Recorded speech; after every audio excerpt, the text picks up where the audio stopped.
Amid Valentine's revelations and star-studded surprises, insider disclosures unveil Prince Harry and Meghan Markle's curated facade crumbling under royal scandals, staff exits, and reconciliation rumors, sparking questions on whether their American exile will yield family men's or amplified dramas of feuds, finances, and futures.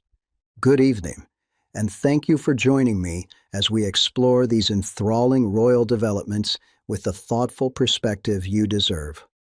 Let's ease into the heart of it with that Valentine's Day post from Meghan's Instagram on the 14th, which sent ripples through the 15th and 16th like few family shares do. There was Prince Harry, captured in a tender moment holding their 4-year-old daughter, Princess Lilibet, amid a scatter of red balloons, her face in sharp focus for the first time in ages. Those vibrant ginger curls prompting immediate comparisons to her father's signature look. A source behind closed doors confides this wasn't a spontaneous family candid. It was a meticulously timed reveal, designed to harness the holiday sentimental wave and perhaps humanize their often guarded image. But for a couple who've erected barriers around their children's privacy, think of the impassioned pleas in their Netflix series and Harry's lawsuits against the press.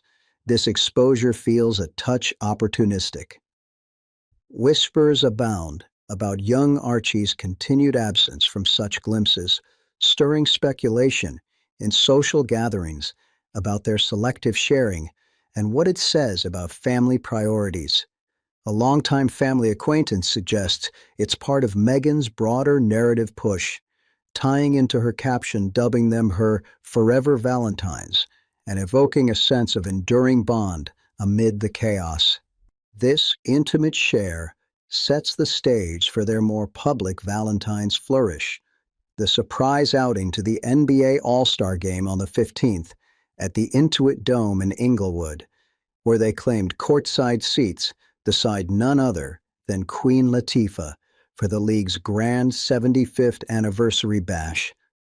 Images show them in apparent ease, Meghan sleek in a dark blue blazer, Harry relaxed in an open-collar shirt, the pair chuckling, clasping hands, and engaging with the spectacle as it broadcast worldwide. Someone close to palace circles murmurs this appearance was no accident. It was orchestrated to radiate that power couple synergy they've trademarked since Megxit, perhaps as a direct rebuttal to the relentless chatter of marital discord. Skepticism lingers in public discourse, though. After tales of separate lives, Harry tackling solo legal fights, Meghan steering her brand, this joint venture smacks of strategic optics. And let's not gloss over the financial undertones. Those elite seats command premium prices, often in the tens of thousands, a nod to how their opulent California existence hinges on endorsements and gigs that paradoxically thrust them back into the spotlight they claim to evade. Tying the holiday together, their pre-game Valentine's dinner at Funke and Beverly Hills has fueled its own brand of gossip, with details emerging on the 15th that paint a less enchanted evening. Paparazzi captured them arriving at this favored Italian spot, but closer scrutiny reveals expressions some dub miserable or strained beneath the romance. A source behind closed doors hints the photographers might have been invited, ensuring coverage to quash those nagging separation whispers. Yet another irony for a duo who've decried media invasions in every medium from Oprah to print. Public sentiment reflects a growing dismissal. It's hard to square their privacy crusade with these seemingly self-engineered exposures.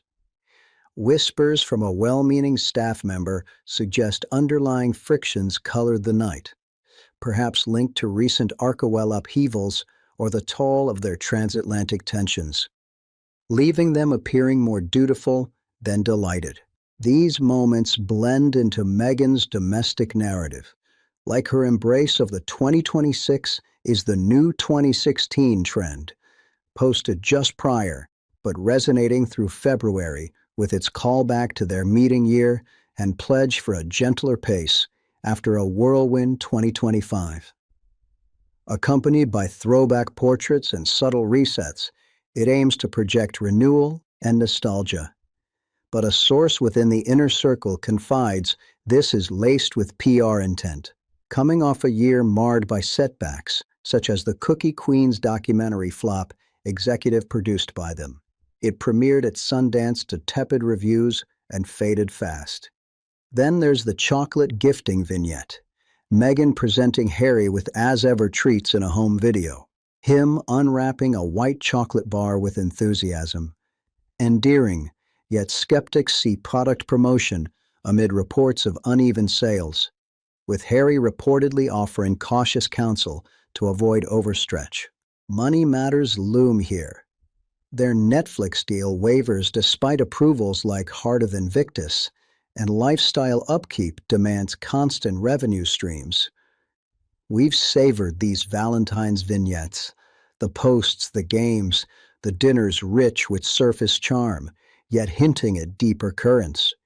They amplify the scandals waiting in the wings, like the Epstein echoes resurfacing with document mentions tangentially touching Meghan's past, or the U.S. snub of her title amid Andrew's crisis. Her alleged bans on Harry's royal men's protect her brand, but stoke feuds, as we'll uncover next. As we pivot from these Valentine's vignettes to the meteor scandals brewing beneath, the Epstein saga reemerges as a persistent thorn in the royal narrative, with fresh document disclosures from the U.S. Justice Department stirring uncomfortable associations around Meghan's pre-royal orbit that have everyone whispering in hushed tones.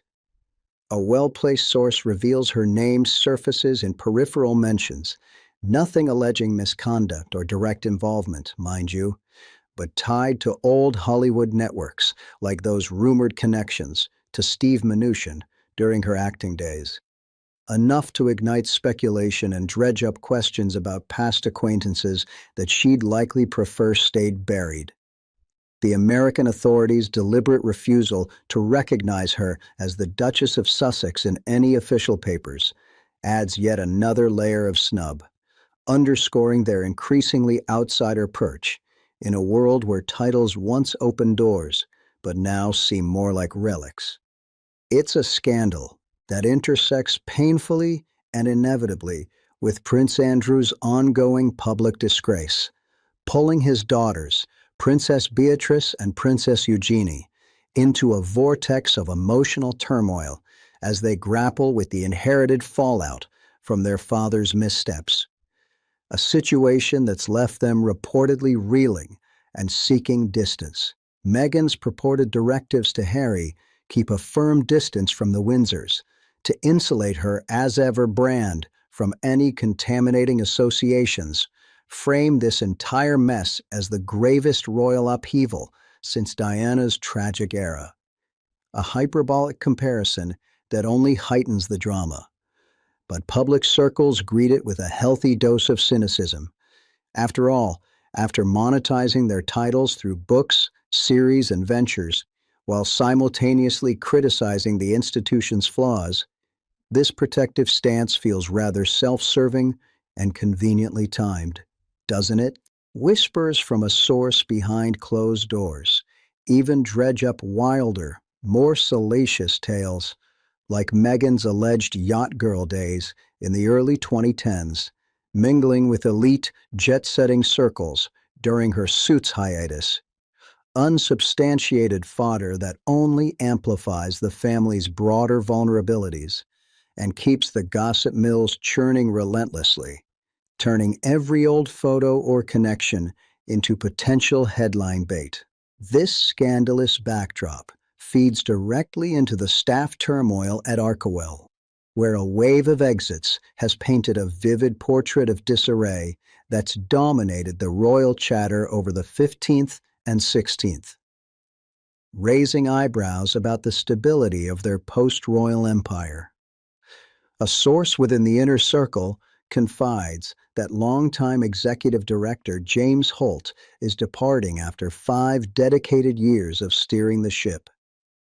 Hot on the heels of U.S. publicist Meredith Manes's brief and apparently rocky tenure ending abruptly. The latest in what feels like an endless carousel of PR changes that's left their foundation looking frayed at the edges and vulnerable to collapse. Insiders murmur of Meghan's reported full meltdown behind the scenes, channeling waves of frustration toward Harry for a litany of missteps. From stagnant donor inflows that have slowed to a trickle, to expenses ballooning far beyond control in ways that scream mismanagement. Their charity's noble aim, providing HIV support and resources for vulnerable youth in Africa, now faces uncomfortable whispers of financial mismatches and inefficiencies, with unpaid obligations stacking up like dominoes, including millions allegedly still owed to Tyler Perry for that crucial 2020 Montecito Mansion lifeline, a generous favor that's reportedly soured over time and left the godfather of their daughter Lilibet feeling thoroughly disillusioned and stepping back from what was once a close-knit alliance. Add in the high-profile business stumbles like the Cookie Queens film, which they executive produced and which flopped spectacularly at Sundance, with critics lambasting its shallowness, lack of depth, and failure to connect with audiences before vanishing into obscurity. And you have a financial quagmire that's absolutely ripe for intrigue and second-guessing. A long-time family acquaintance hints these mounting pressures are fraying the domestic threads in profound ways, with Meghan viewing Harry's unresolved royal ties and lingering baggage as a direct liability to her ambitious ventures, while he counters with concerns about her difficult label that's reportedly deterring top-tier agencies across the U.S. who whisper in private corridors of the pair's delusional expectations and overinflated sense of their market value. Of course, this operational chaos spills over seamlessly into the marital realm, where separate live speculations have surged amid the February buzz, painting a detailed picture of a union under considerable strain that goes beyond surface-level gossip. Harry's independent forays, jetting off solo to UK courts for those drawn-out hacking suits and security disputes that show no signs of resolution, clash sharply with Meghan's solitary focus on her lifestyle empire, fueling divorce murmurs that have evolved from mere tabloid fringe to a staple of insider conversations and online forums. Someone close to palace circles shares that Harry's palpable homesickness is becoming more evident by the day, a subtle yet persistent yearning to patch things up with King Charles and Prince William through quiet channels. Yet Meghan's safeguards and vetoes on such risks prioritize brand integrity over any potential family olive branches, creating a push-pull dynamic that's hard to ignore. Psychic forecasts inject a dash of sensationalism into the mix. Figures like Jane Wallace predict a third child as a potential narrative pivot or reset button from their accumulating woes, flouting Harry's earlier eco-vow of 2 maximum offspring to minimize their carbon footprint and live more sustainably. It's the stuff of high-stakes drama, but one detects the public's mounting fatigue after the bombshell Oprah interviews raw accusations, spares unfiltered disclosures of childhood traumas and betrayals, and Netflix's intimate barbs at the monarchy's inner workings. Their partnership seems more beleaguered than buoyant, more a series of calculated appearances than effortless harmony. Reports of Harry's paranoia intensifying since Meghan's glittering 2017 Invictus debut in Toronto only deepen the emotional intrigue, shifting him from the affable, fun-loving prince of old to a man besieged by perceived betrayals, relentless litigations, and a worldview colored by suspicion. These tensions dovetail, inevitably, with the family feuds that refuse to fade into the background. Chief among them, the security quarrel that's been resurfaced with vigor in Russell Myers's new biography, which has commanded significant attention these days and reignited debates about fairness within the royal fold. It recounts in detail Harry's unabated outrage over Meghan's pre-2018 wedding vulnerability, left exposed without adequate protection, juxtaposed against Catherine's early and seamless safeguards during her courtship with William, a disparity that embodies the double standards Harry attributes to deep-seated racism, favoritism, and institutional biases that he claims run rampant in the firm. A well-meaning staff member confides this particular grievance remains a perennial flashpoint, exacerbating the William-Harry divide, where once strong brotherly bonds have curdled into a painful estrangement marked by silence and sorrow. The Princess of Wales's alleged verdict on Meghan, not worth it, captures the profound weariness permeating the situation, a sentiment echoing through palace halls as repeated efforts at mends falter under the weight of accumulated hurts. Tied inextricably to Meghan's one condition for any UK trips, armed escorts for high-profile events like the Invictus Games in July, it's a feud that perpetuates their self-imposed isolation, with her stern warnings about royal taint shielding personal assets but widening the emotional rifts in ways that could prove irreversible. We've dissected the scandals, the turmoil, and the feuds in depth, the Epstein ties, the staff exoduses, the marital strains, and the deep family fractures. But their echoes project forward into 2026's uncertainties, where hopes and woes collide. As we look ahead to reconciliation possibilities, financial pitfalls, and the broader outlook, the saga's next twists await with bated breath. As these scandals and feuds simmer down in our discussion, our attention naturally shifts to the flickering hopes of reconciliation, shadowed by the persistent financial woes that could very well define Prince Harry and Meghan Markle's trajectory into 2026. A year that stands poised between the possibility of tentative bridges being built across the Atlantic and the risk of potential breakdowns that could shatter their carefully constructed narrative once and for all. Let's consider in more detail Harry's planned returns to UK soil, where those ongoing court battles over tabloid intrusions, phone hacking scandals, and security entitlements continue to pull him back across the pond, with hearings that might stretch from the early spring months onward as he doggedly seeks vindication for what he perceives as years of invasive violations dating back to his childhood. Someone close to palace circles confides he's absolutely resolute about attending these proceedings in person whenever possible, framing them not just as personal quests for justice, but as broader crusades for accountability in a media landscape that's long treated royals as fair game. But Meghan's non-negotiable demand for armed protection looms as an imposing barrier to any joint ventures.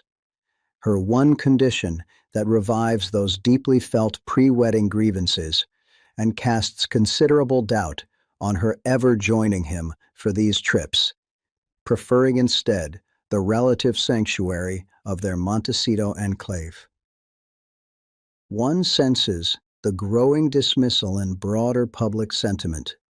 After all, after fleeing Britain citing intolerable media hounding, institutional lapses in duty of care, and a toxic environment that endangered their well-being, insisting on elite safeguards now feels like a selective and perhaps convenient safeguard, maybe even an excuse to avoid the scrutiny altogether, especially for the Invictus Games countdown in July, an event Harry's championed with genuine passion since its inception over a decade ago, drawing wounded veterans from around the globe, yet one where her presence seems ever more unlikely amid reports of her discomfort with the associated royal entanglements and risks. Whispers from a long-time family acquaintance suggest that King Charles might extend a subtle olive branch during one of these visits, like a discreet invite for a private audience or even a low-key family gathering. But skeptics, and there are many, view it as mere optics or window dressing rather than a genuine thaw in relations, especially with the potential for awkward snubs from Prince William lingering ominously in the air, given the brothers' fractured history. These transatlantic pulls and tugs highlight in stark relief the financial woes that are eroding their once glamorous base, with Arkowell's struggles emerging as a cautionary tale of unbridled ambition outpacing harsh reality amid donor dips that have left their coffers strained and their grand visions somewhat diminished. Reports bubbling up on the 15th and 16th underscore not just sluggish contributions, but outright declines in fundraising momentum, where high-profile initiatives and global outreach efforts have consistently outrun the incoming funding, prompting urgent murmurs behind the scenes of necessary cutbacks, restructurings, and even layoffs to staunch the financial flow before it becomes unsustainable. A source within the inner circle reveals that unpaid debts are mounting steadily, including millions reportedly still due to Tyler Perry for that pivotal 2020 mansion assist, a generous favor from their daughter Lilibet's godfather that's turned noticeably frosty over time, with him stepping back from the fold and leaving what was once a supportive alliance feeling strained and distant. Their Netflix pact wavers precariously on the edge, with a series of duds like the executive-produced Cookie Queens documentary panned by critics for its superficial gloss and largely ignored by audiences after a lackluster Sundance premiere, exemplifying ventures that haven't delivered the expected returns, despite their persistent pushes for approvals like the upcoming Heart of Invictus series in a bid to salvage the multi-million-dollar deal. Meghan's as-ever expansions from those Compartes chocolates gifted in those charming but calculated home clips, Harry unwrapping a white chocolate bar with apparent delight in their sun-drenched office, to broader lifestyle tie-ins encompassing wellness products and fashion collaborations, carry the distinct scent of overreach, with sales reportedly lagging behind ambitious projections, and former partners hinting at mismatched expectations or even deceptive practices in the marketing hype. Harry's advocacy work drains resources in one direction, funding veteran support programs and covering escalating legal fees, while hers veers toward commercial pursuits that demand heavy upfront investments, fueling the separate lives talk that their recent outings tried so hard to mute. Those carefully curated photos from the NBA courtside seats alongside Queen Latifah on the 15th or the intimate Funkane dinner in Beverly Hills showed hand-holding, shared laughs, and an air of harmony. But a well-meaning staff member confides it all rang somewhat staged and performative, a thin veil masking the fiscal anxieties, emotional undercurrents, and diverging priorities that threaten to undermine their Montecito idol and turn it into something far less secure. Entwined inextricably with these financial woes are the royal rifts, where long-standing quarrels persist like unhealed scars, shaping every decision about their future and adding layers of intrigue that keep the story endlessly compelling. A source behind closed doors shares the Princess of Wales's blunt and revealing take on Meghan, "Not worth it," a concise phrase that encapsulates the profound fatigue with the entire saga, where every tentative gesture toward peace seems inevitably to falter under the accumulated weight of past grievances and public disclosures. Prince William's heartache runs particularly deep, insiders say, grieving the loss of the brother who once shared boyhood confidences and adventures. Now seemingly transformed into this paranoid litigant, fixated on media vendettas, institutional betrayals, and a barrage of lawsuits that have only served to widen the chasm between them. This all loops back to the foundational security feud highlighted in Russell Myers's recent biography, with Harry's unabated fury over Meghan's exposure and vulnerability in the pre-2018 wedding period left without adequate protection juxtaposed so starkly against Catherine's early and seamless safeguards during her courtship with William, fueling those long-standing charges of racism, favoritism, and deep-seated double standards that Harry claims permeate the firm's very core.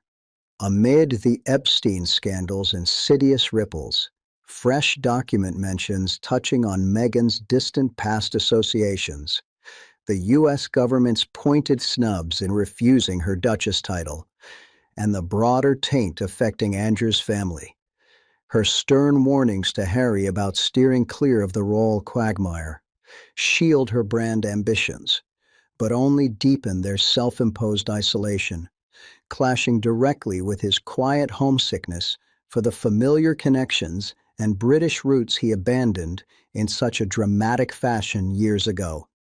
The speculations surrounding 2026 swirl with a mix of hope and foreboding. Partial UK shifts floated in outlets like Radar Online, perhaps leveraging the Invictus Games for a triumphant, if tentative, family reunion that could include discreet meetings with the grandchildren, or full-blown fallouts where divorce proceedings erupt over heated custody battles, asset divisions, and the untangling of their intertwined public personas.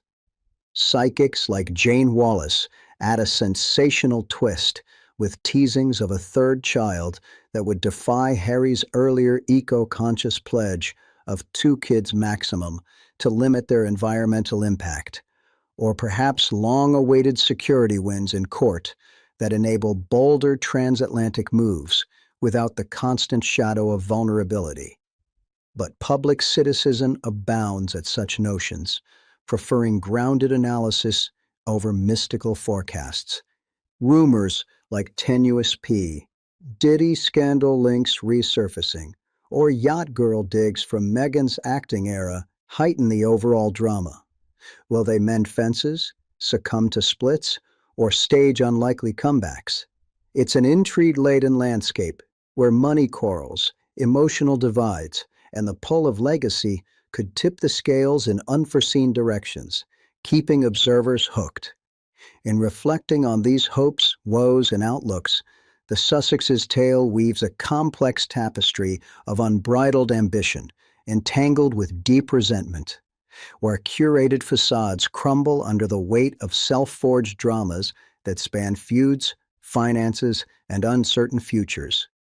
Whether family men's emerge from the ashes or the dramas amplify into irreversible schisms, the public fatigue mirrors our own, an acknowledgement of the spectacle's enduring toll. Thank you for this thoughtful exchange. Stay tuned for more insights.